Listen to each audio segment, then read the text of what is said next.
Welcome to another episode of the Irregular show. I am the host with the most, aka Sleepy Melbourne. And yes, it is a different day, and I'm joined with Just Charles. Hello, I'm back again. Yeah, we're here to talk to you not about a chapter About general stuff. Tower of God, but about FUG. F-U-G-G? Nope, just F-U-G. Doesn't stand for anything that I know It's of. not an acronym, unless the maker of it is keeping it all to himself. Yeah, which would be weird, but right now it's just FUG, which is just such a weird name.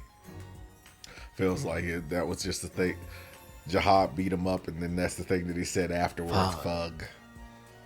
That's what I'm going to name my vengeance-based organization. Yeah. That is probably the worst organized organization that I've ever seen. Because, yeah, it's, you know why? Because it's not an organization, really. And let's start there with FUG. So FUG isn't a traditional organization.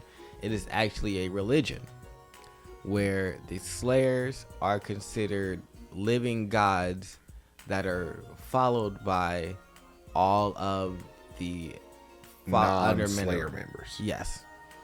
Now, there are multiple Slayers, and so different members follow behind different Slayers, and that leads to not necessarily infighting, because once you're a Slayer, you're pretty much good, but leads to a lot of different like plans and not a unified, cohesive like strategy. Which is the primary thing that kind of makes them, while deadly, ultimately, all right, that FUG's here. Well, what are they here to do? I mean, they're here to stop Jihad. I mean, some of them. Some of them want to kill the other great family heads. I mean, they all want to kill the top 11 people, the 10 great family heads. But not everybody is invested inside of a particular, like going after a particular person. No, not all no. So yeah, some are after Trauma Ray, some are after Zahad, some we have no idea who they're after, but yeah, they are. Some are currently idle because they're probably resting, like, because this has been happening for thousands of years. So I mean, the fact that they're treated like so ineffectual makes sense, because ultimately it's not like they've gotten really potentially any closer to their overall goals since they've been a thing. Like, the Slayers overall are all just kind of weaker than the Founder.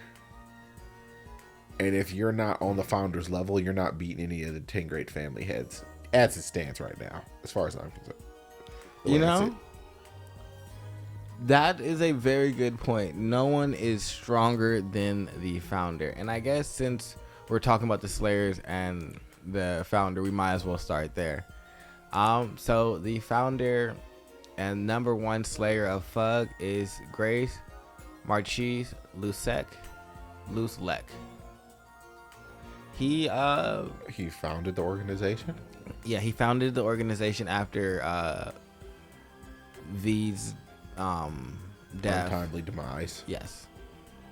And it is strictly to take down Zahad and the 10 great families. And now he has followers and other Slayers that are a part of his organization. But there are some that are missing that aren't on this list, because he's the number one Slayer. Then we have Immort, who is a Slayer that's inactive. We have Pinonomer Seto. Almost look like Persephone. Yes, who is inactive. Then we have White, who is the number 10 Slayer of FUG. He targets Ari Han. We have Baylord Yama, who is the number 7 Slayer of FUG, who targets Trauma Ray. We have Karaka, the number 11 Slayer of FUG, who targets Zahad. And then it's an unnamed Slayer that's also inactive. But I need to know where are Slayers 2 through 6, and then where is Slayer 9 and 8? Just kind of out there doing Slayer stuff. Yeah, because it's like, y'all got these numbers, but there's also numbers that are missing. So are they dead? I mean, probably missing on purpose. just because of the fact that it leaves him a little bit of wiggle room to do Pop up with surprises. some other people. Yeah. Like, we know there are 11 Slayers basically now. Just like we know there are 13 months. We don't know who wields all the 13 months.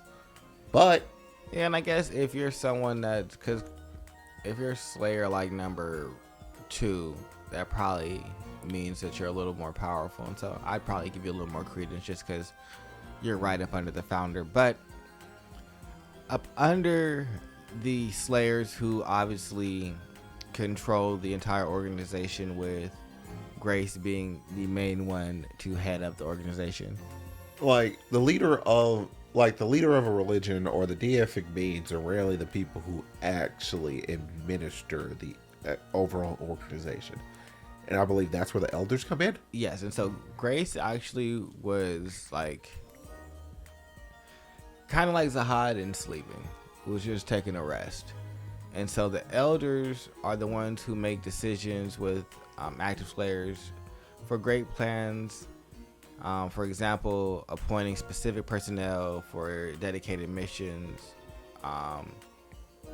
They are more mysterious than the Slayers normally. So there's Callum Helm, who is a high ranker. There is Garnek, who is a high ranker, also known as a Blue Hole.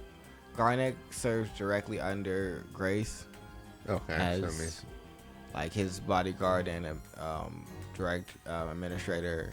Sophie Tan and Kelham kind of do their own thing and support a couple of the other Slayers that they believe in.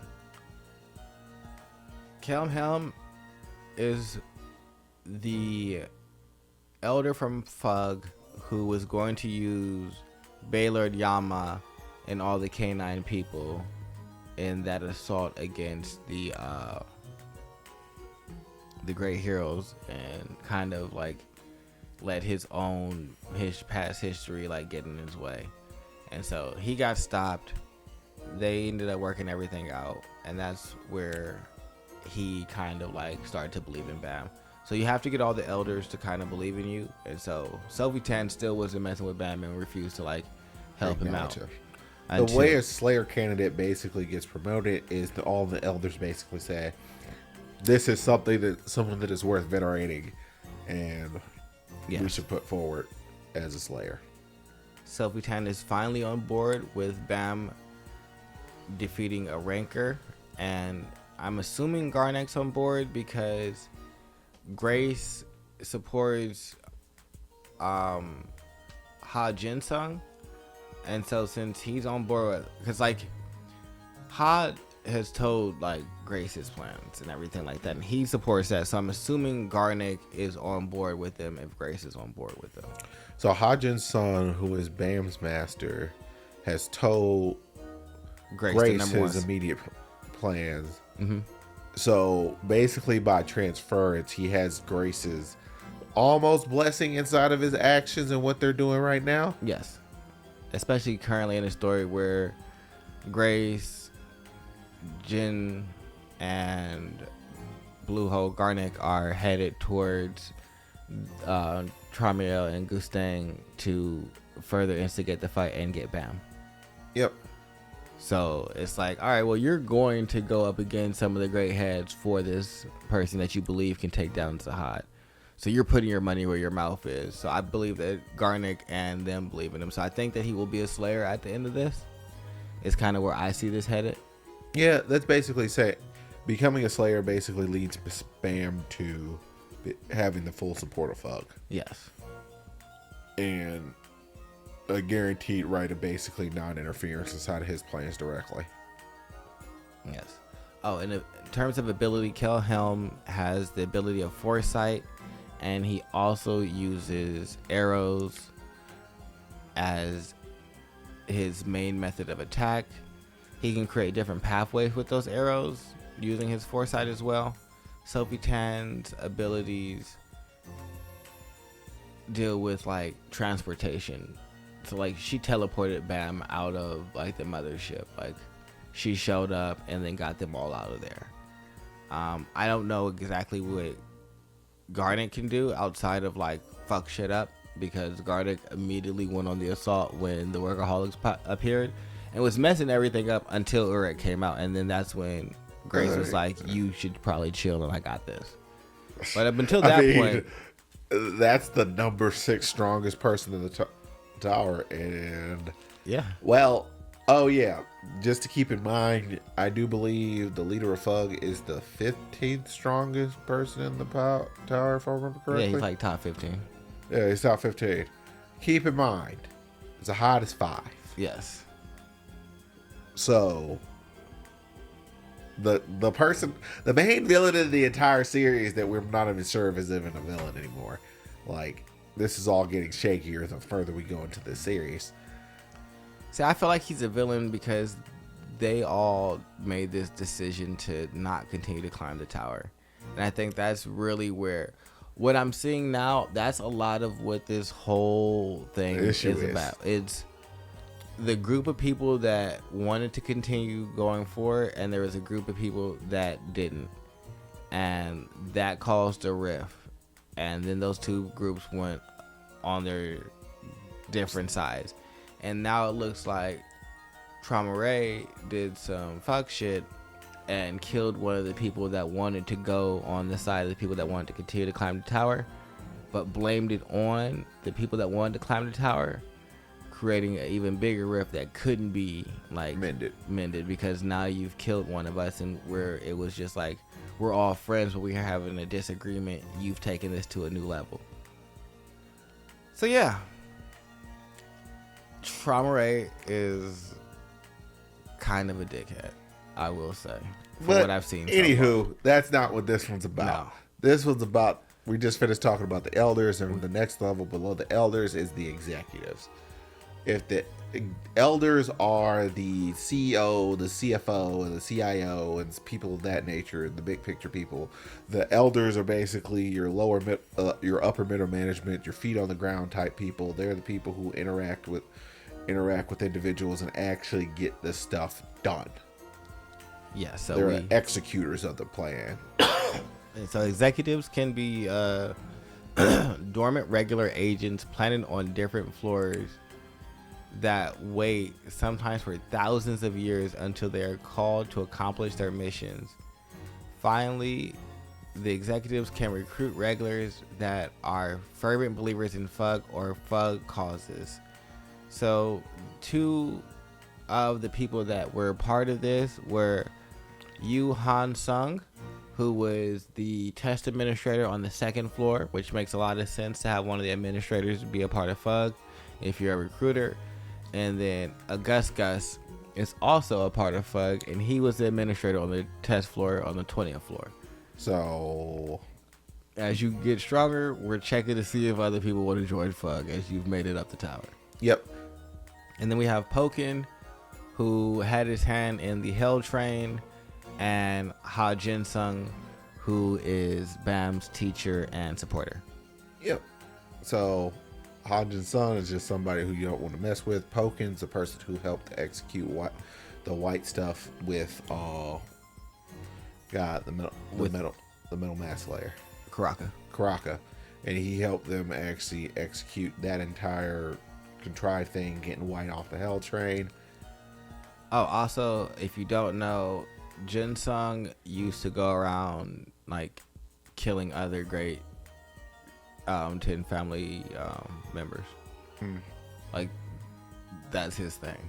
He just used to run around fighting them and just killing them for no particular reason. Because he doesn't like them. I don't like you.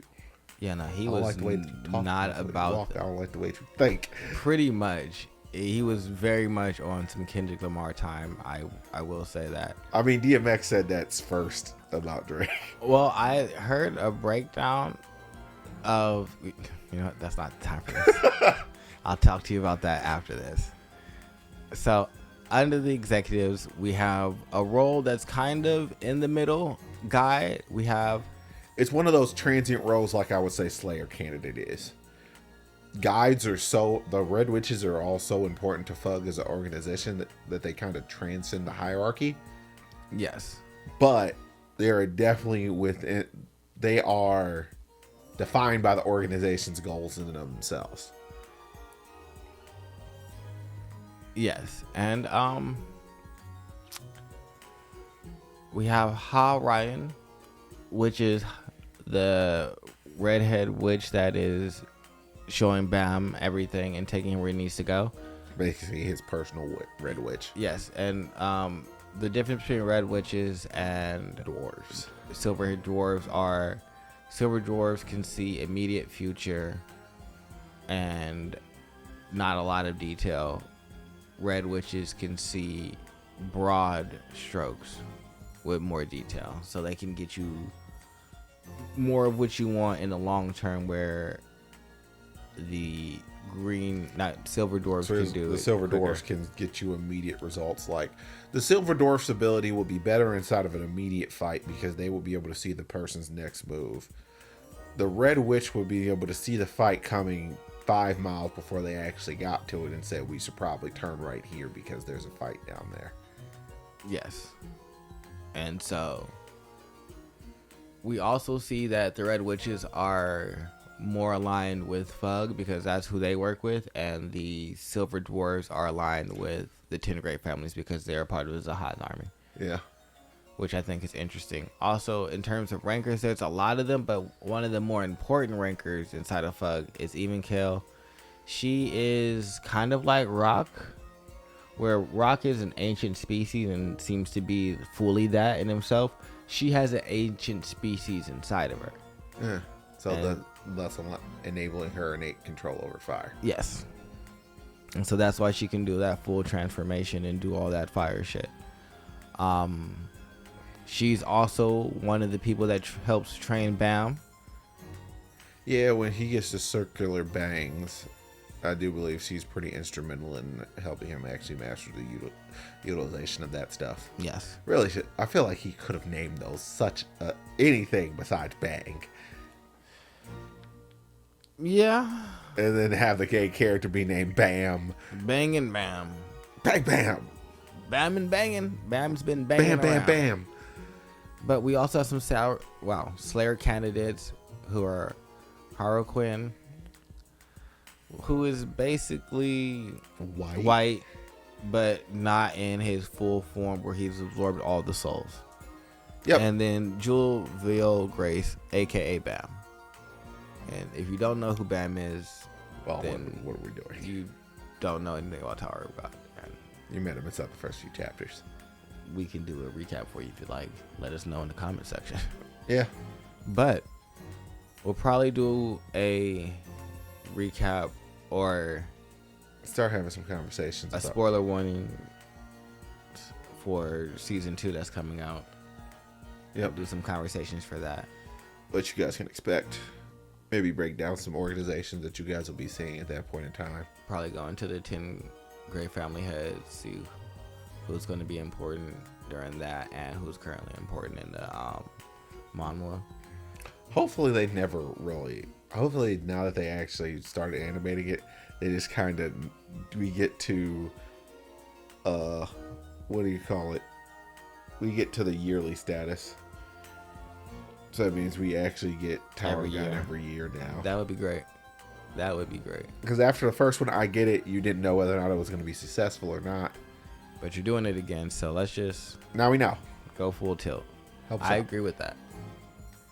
But other than that, that has been Fug and all of the main important characters that play a part currently in Fug and what's happening.